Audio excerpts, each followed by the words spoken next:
So cryptography is a very large area, and as you say, encryption is really just part of it. So encryption can be what we call symmetric key encryption. So if I have a key for the front door of my house, then I can make a copy of it and I can give it to you, and you can also get into my house. So that's symmetric key, where we use the same key to encrypt and then decrypt. It's basically we scramble something and then we unscramble it. We basically reverse everything that we've done, but we need this key to be able to go through that process. Along with encryption, we get what's called public key encryption. That's where we use what's called a key pair, private key and a public key. We can encrypt with one key and then decrypt with the other key. But cryptography is so much more than that. That typically relates to confidentiality, to the privacy.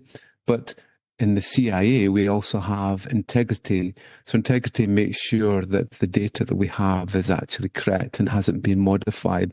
So for that, we get hashing functions, which are obviously important to make sure that we get a digital fingerprint of data. But probably fundamental, and the thing that saved the internet was the usage of digital signatures. Digital signature allows us to be able to verify that something or somebody actually signed in the same way that you would sign your name on a check. Someone has signed for something to prove their identity, and also to make sure there's integrity in the data that has been sent. So that's the area of digital signatures. And really, that's the thing that makes the internet so much more trustworthy. You know, when you connect to something, there's a digital signature in there to make sure that you are connecting to a trustworthy site. But along with that, there's a whole bag of other things that we can use to be able to create systems which are private, secure, and also resilient.